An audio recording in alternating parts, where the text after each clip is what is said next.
Hello everyone, we're coming for a new episode of High Vibe Monday. I'm very pleased to be here this week. We're doing an episode on corporate mystics or business mystics because not all of you are in the corporate world. And the reason why I'm doing this episode is because I've been reading a book called The Corporate Mystic by Gay Hendrix and Kate, I can't remember her name anyway. Some of you might know Gay Hendrix, who wrote the book The Big Leap, which is very popular in the entrepreneurial circles, especially for explaining how sometimes when we hit our upper limits, things happen that we don't relate necessarily to the ceiling that we've hit, and that sabotage our success. So it can be getting a cold, it can be having a huge argument with your spouse, it can be anything. So I had no idea this book existed until I did a bit of research, and I got very excited about it. First because Gay Hendrix is a psychologist that's gone really deep into a lot of interesting topics, but also because he is a consultant in business and has had a lot of experience with top management and even CEOs and that sort of thing. So what he says, and I'm going to quote him here, is the corporations are full of mystics. If you want to find a genuine mystic, you are more likely to find one in a boardroom than in a monastery or a cathedral. And the reason why this excites me is because I'm just being distracted a little bit because I was trying to record something and I didn't. But anyway, the reason I'm so excited about this is because I believe I was a budding mystic when I was a corporate lawyer, and I didn't have the space to flourish in my environment, which meant that at some point, because of where I was, I had to leave to find my roots, to connect to my soul, to find myself again, because I had lost myself. And many people are in that position, whether they're in corporate or whether they're in their own business. Maybe they created a business that they thought was a good idea, but actually don't speak to their souls. And this is the same actually if you're planning in your business and you're planning with your shoulds, your I should be doing this, or I should be doing that, or this sounds like the right thing to do, but you don't connect actually to your heart and what you really want to do, what excites you, what is fun for you. And fun is incredibly important, and that's why I love so much Richard Branson, is because he always comes from a place of fun. Sure, he works hard, but there's always that fun aspect, and that's very important. Now, when I was a corporate lawyer, I was a corporate lawyer. I traveled the world because the company I worked for took part in privatizations of telecom companies, and I was part of a team that went there with technical people and financial people and all that to put together offers after we due diligence, etc. And very often we got to rub shoulders with ministers. Is that what you say? So, and I remember specifically a trip I did to Thailand, where we were looking at a company that perhaps we were going to buy or put an offer in the tender for. And at the end of the day of work, we were invited to dinner, and we were mixed amongst the ministries that were in charge of this file. And I was sat next to, I think he was the Minister of Telecom, and I'm not entirely sure. He might have been another. It's been a while since this happened, so I can't remember exactly what his ministry was. But of course, I was a bit intimidated. But very quickly, the subject turned to Buddhism, because he was a Buddhist, and he explained to me how at least once a year he would go on a meditation retreat to find himself again and to center himself and to remember the values and everything that mattered to him. And I thought, this is amazing. He was clearly a corporate mystic, but he was a politician, but do you know what I mean? And I was moved I was impressed, and I was thinking, oh my God, if everybody could tap into that and bring it to the table in whatever they did. Because in my experience, and this wasn't my father, okay, because my father was a devout Catholic, but a lot of people that I saw around him, they were like what I call the Sunday Catholics. Like, they acted in a way in the week that was in a lot of contradiction with the supposed rules that they espoused, you know, the principles of their religion. And then on Sunday they went to church and they thought, okay, well, that's going to make everything better. And I've been thinking about that a little bit, because I believe that actually there's this, I don't even know all these religious words because I didn't really stick with it, but it's you do confession. So the typical attitude is that you do whatever you want in the week, you go to the priest, you confess, and then that's it, you're good, and you can start again.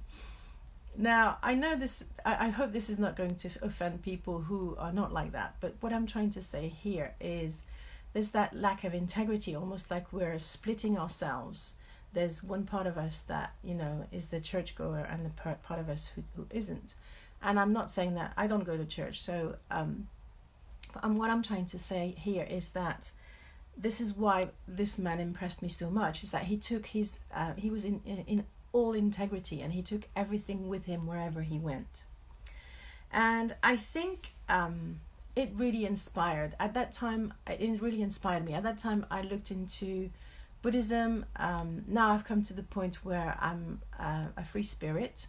If I was going to be religious, probably Buddhism would be my favorite philosophy. It's actually a philosophy more than a religion, but it's still charged too much with the idea of suffering, of penitence, or, you know, there's some parts of Buddhism think that of course they believe in reincarnation, which fits me quite well, but it's like you're being punished, you have karma, all that, or people misunderstand what it means.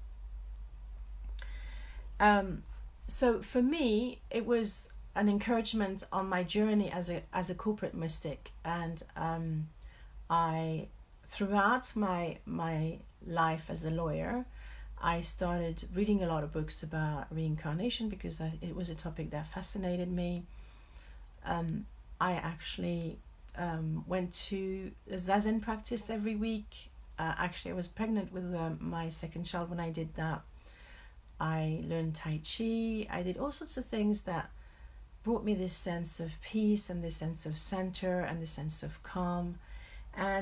But the problem is, it was still split, like I was explaining just earlier. When I was in my private life, I could use all of those tools, but when I was at work, the work environment clashed with all of that. And so as time progressed, I found myself finding it more and more and more difficult to stay and thrive and flourish. And sadly, I had to leave the corporate world in 2005 because I just couldn't cope with it anymore. At that point, I had trained in Reiki, and I had opened up so many, it was like the world was opening for me, but then whenever I went to work, it was closing down. But my biggest hope and my most cherished desire is to bring that opening back into the corporate world, that people can express this broader spirituality and feel whole, and can bring their whole person to the office or wherever they go, whether it's their own business or someone else's. And this book by Gay Hendrix has given me the hope that actually this is something that's absolutely possible. I mean, he's been working with people from Motorola, and even from what's that company that Monsanto, that company that all the green people hate and say they're horrible and everything. And he was talking about these corporate people that are absolutely aligned with this the philosophy of the corporate mystics. So without further ado, we're going to go and dive into what are the characteristics of the corporate mystic, and to see, maybe that will help you to reflect on whether that's actually something that you aspire to. Maybe you're already there, maybe that's something you want to express more, I don't know, but I feel really called to talk about this topic today on the podcast. Now, he defines a corporate mystic by a visionary who has their feet on the ground. I just love this definition. And he says there's 12 characteristics, okay? First, the absolute honesty and consistency of their behavior. So if you say one thing, you do it. And you're brutally honest with yourself. Now, I've seen even that with adults, I would love for there being some mystic parents, and I believe I am a mystic parent. I always acknowledge my faults with my children. I apologize. I'm ruthlessly honest with myself about what I do. I've done years of work on myself, reflection. I have a reflective practice on a regular basis. I consider my children my peers. And in a way you can see, and there's lots of people who say that actually how you lead as a parent is the way you lead everywhere else in your life, and it shows your leadership skills. And I believe that actually parenthood has helped me to refine those skills to a really high level, mostly because I have 4 children on the autistic spectrum, and they're challenging in a wonderful way in the way that you parent them. You cannot just tell them what to do. It has to be a partnership, and you have to listen, and you have to trust them because they lead you. And this is actually the principle of the mystic that he discusses in his book, is that true leaders want to empower everybody to be a leader. The second point is fairness. So they're fair to all concerned. They deeply care about everyone. Now imagine if all the businesses worked on that premise. Wouldn't that be wonderful? They have self-knowledge and emotional intelligence. Okay, so this is what I was actually mentioning when we talked about honesty and consistency, that practice of self-reflection. You become aware of your conditioning. Now, the one thing that made me the most aware of my conditioning, both cultural and from my family, was to take a gap here in Finland and to live in another family. And not only did I learn about their culture and their way of operating, I learned so much about myself, and I learned so much about my family because I had a comparison. And this is the thing, if we're like a fish in a bowl of water and we've never seen other bowls, or if we've never been at sea, we have no comparison. So we're not aware what's surrounding us, we're not aware what we swim in, and that's so important. This is one of the things I love about traveling and learning new languages. Even learning another language, you will notice that some words exist in one language and not in another. You will notice some habits maybe, or expressions that are completely different. I was fascinated when I went to Finland in my gap year to see that they had 5 or 6 words for snow, whereas in French we only have 1 because we very, very rarely have snow. In Finland, they don't have the future tense for anything. It's all in the present. And so you say, if you wanted to say, tomorrow I'm going to go to this and that, you say, tomorrow I do this.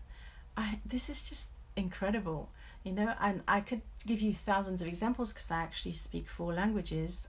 Finnish I don't speak too well anymore. But if you don't find out about other cultures, you will never be aware, you will never have that self-awareness. So it's important to have that open mind. And I was an unusual child because as a kid I always wanted to learn about other people's cultures. I was hungry and thirsty for the difference. There was one foreign person that would come to our school, and they were in Paris. It's quite diverse, and not as diverse as London or New York, but there are more people international than in other parts of the country. I would always try to make friends with them because I wanted to learn more and I wanted them to feel welcome, all that sort of thing. And it's made me so aware of my culture, my conditioning, and even to some extent, the unhelpful habits that we had in our family and the habits of thinking, all that. This is really important. And to be open to feedback. That's one thing that's been a bit difficult for me because I'm quite sensitive, and mostly because up to now, and I'm getting so much better, my self-esteem was quite low. So if you have a low self-esteem, when someone says something to you, feeds back to you, you tend to feel hurt because you have those wounds inside of you. So you're more sensitive to be hurt. So the more you work on yourself, the more you do that emotional intelligence and that healing and that work on your, not just the mindset, also the health of your emotions, the more you're able to receive feedback and welcome it. And in business, it's incredibly important. It's probably one of the most important thing, is to be able to listen and find out what's not working so you can put it right. It's not about being set in your ways and thinking, I've decided to do this, so I'm going to stick with it, because no successful business person does that. You have to be able to take the feedback from your clients, your employees, or the market, so that you can readjust and be on course and thrive. Characteristic number 4 of the corporate mystic is that they focus on contribution. They want to serve. They want to leave a legacy. They're not in there for themselves. They have a bigger purpose. Then they are spiritual, but in a non-dogmatic way. That's point number 5. So they're almost allergic to dogma and to organized religions, because they realize that these religions are controlling. It wasn't the case when the prophets came on earth, and they had a beautiful message that was actually the same across the board, just expressed in different tones, which is beautiful. It's like, I'm going to say, because that's the way I see it, it's like an ice cream that with different flavors. If people prefer pistachio, then they can go for that sort of religious teaching or whatever. But then it's been transformed by people who came into religion with their ego and who changed the message, and it was eroded by the oral transmission between people. So the corporate mystic is highly spiritual, but in a non-dogmatic way. They don't believe that their way is the only way. They understand that spirituality is more about being heart-centered rather than into any of the practices or the trinkets of spirituality. How much you pray, how much you meditate, if you eat the right food, if you only buy fair trade, all that sort of thing. That's actually trinkets, and that's the things of the ego. What really matters is the intent, the pure intent of the heart. And that's always what I focus on. So, sorry, my nose has been a bit itching. Corporate mystics also, number 6, they get more done by doing less. So they're not like workaholics. And I've come across so many of those workaholics in my previous job as a lawyer. It was just crazy. But the real mystic, they master time. They know how to be present. They know the art of the Zen of time, which is actually that there's no time. And I love the Parkinson's law, which says that the more time you give to a task, the more it takes. So I've actually I consider myself a master because of the way my children have shaped me. And I know I've been more and more and more efficient in the management of my time the more kids have had. They say if you want something done efficiently, you give it to a busy person. And I've just had to up my game every time. And I don't just have 4 children, I have 4 children on the autistic spectrum. So it takes it to a whole new level. Number 7 is they call forth the best of themselves and others. They always thrive to improve themselves. And also one thing that they do that is quite remarkable is that they're able to see the bigger picture, but also the fine detail. They can see both at the same time. And most people can see one or the other. They can rarely see the two. They're open to change. That's number 8. They can let go to the need to be right. If they see that something's not working, they're not just going to hang on to it for dear life because it was their idea. So in a way, they have learned to manage their ego. And this is not an easy thing, I also want to say, I have heard a few people say, I don't have an ego. And when people say that, I'm going to say suspicious, but I'm very cautious around them because we all have an ego. It is part of our human nature. And if you think you don't have an ego, it's because you've repressed these sides of yourself that you don't like, and you're trying to ignore them. And what happens is, if you do that, very often you project these onto others. And I'm going to give an example from myself, which I might have mentioned before. When I was in my 20s, I was convinced that I was never angry. I was a very calm person, and that was true. But I said, no, I don't get angry. I was convinced that I never got angry. But what really was happening is my anger was so repressed, so deeply within myself, because there was zero space to be angry in my family of origin with my parents. My dad had an issue with anger management, and my mother was incredibly passive aggressive, and nobody was taught in that generation that anger is actually not a bad thing. So everybody was pretending that they weren't angry and acting out. And so I had seen so much damage from the anger around me from adults of all sorts, that I just wouldn't allow myself to be angry because I was so scared to hurt other people. And it took years of therapy for me to finally own my own anger. And actually, interestingly enough, it came to culmination a couple of weeks ago, and for the first time in my life, it's taken 54 years, I allowed myself to be angry at my mother, and like mad. Not to her face. I wrote a letter where I let it all out, and it just felt amazing. But this was like the culmination of probably like a 30-year journey into owning my anger and managing it in a healthy way. So it is really important that you are aware and you understand your emotions, and that in business, which is not something that most people will tell you about. Number 9 is they have a great sense of humor. They like to laugh, especially at themselves. They don't laugh at others. And again, I'm going to say, sadly, I've seen a lot of examples of just mocking other people and being almost cruel. And that just doesn't cut it. Number 10, they have a vision.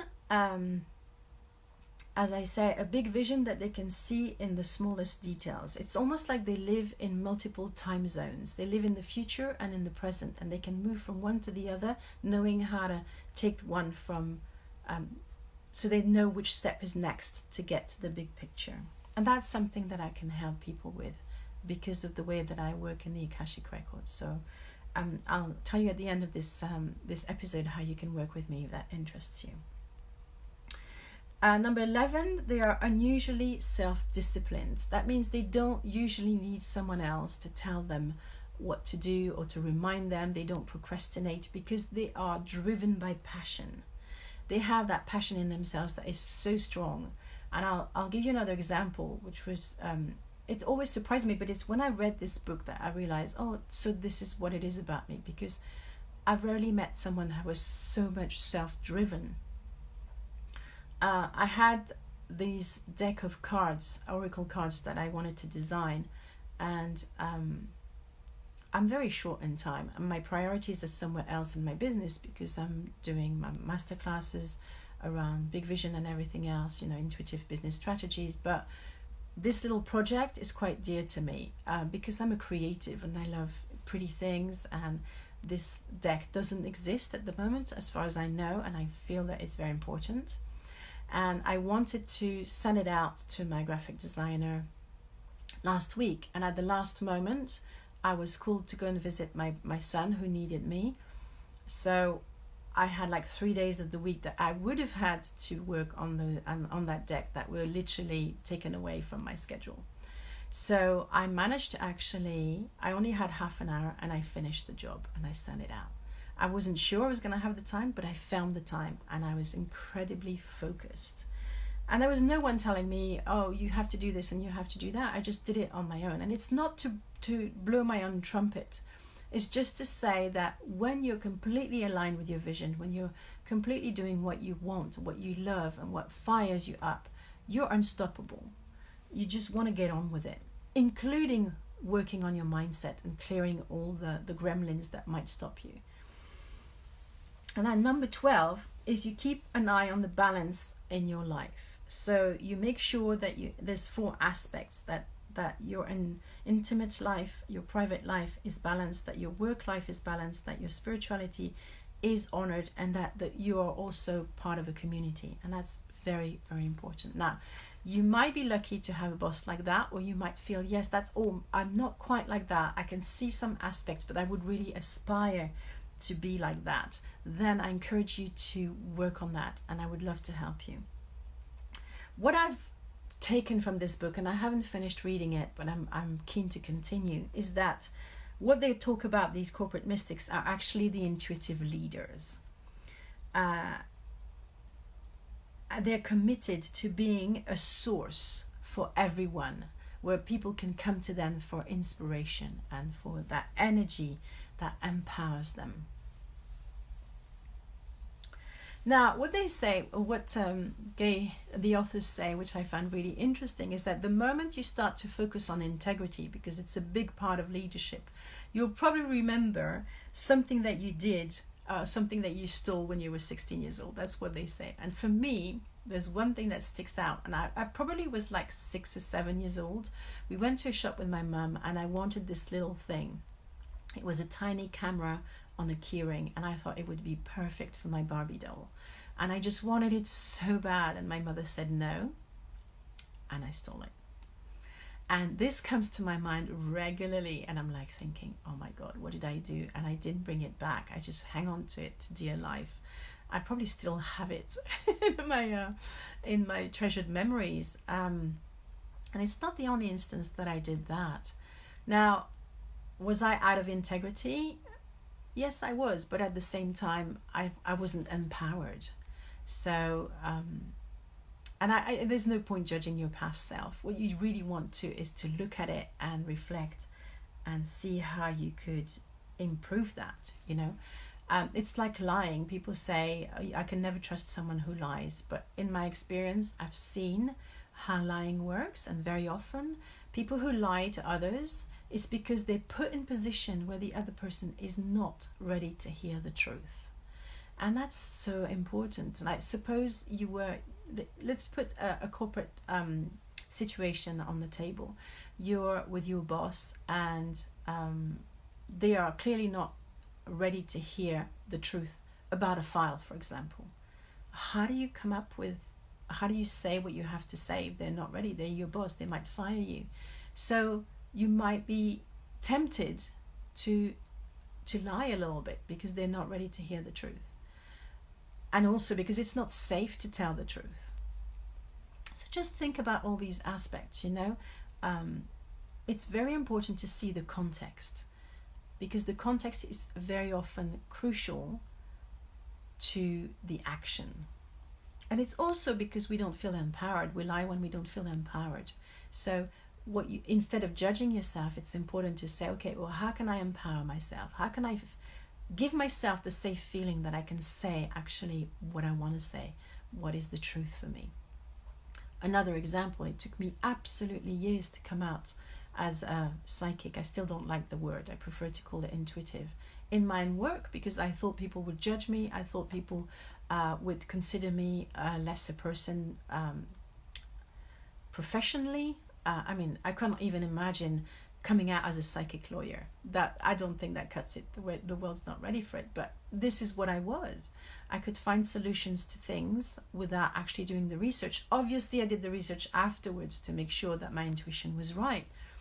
But I could never tell my boss that. And in a way, I wish that I could help achieve that I could help that the world would be a more open-minded space for everyone to be themselves. So we could talk a little bit about integrity, how to be, I talked about how to be honest with yourself about your true emotions. And if you've repressed them for a long time, you might not even be aware of them. This is still the case for me. So I know sometimes I feel a certain way, I feel discomfort, but I don't know why. And sometimes it takes a little while for the two to connect. So I give myself the time to observe and reflect. But I want you to understand as well that corporate mystics are not saints, okay? They make mistakes like everybody else. It's just that they own up to it. They own up to being normal people who have flaws. Okay? So I want to say, if you want to learn to be that corporate or business mystic, if you want to embody those 12 principles that I've discussed, I would love to help you to do that with a VIP package. And I thought I would talk about the 2 types of VIP packages that I have in case you want to reflect on it, because it can be such a deep transformation that it can bring more confidence to your work. It can bring more fulfillment. It can reduce the stress in your life because you will be totally aligned and feeling vibrant and excited and passionate every day. It's also about learning to say no and not to do something just because it sounds good if it contradicts your intuition. Learning to trust your intuition and learning how to hear it easily. And I have lots of techniques that I can teach you that don't involve having to meditate for 2 hours a day, or eat the right food, or give up on coffee or alcohol if you like a good glass of wine. So I have 2 different types. Usually I work with people for at least 3 months. My classic package is a package of 8 sessions. The investment is £1,398. In Australian dollars, it's 2,630. US dollars, 1,800.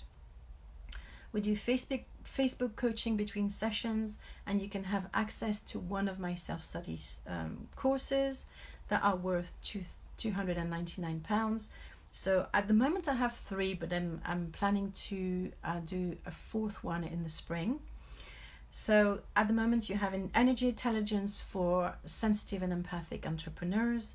You have Get Started with Your Transformational Book, and the first 8 weeks of the Slim Soul. So the aspects is about sensitivity, visibility, about body image, and the last one is if you have a book in you and you want to get started.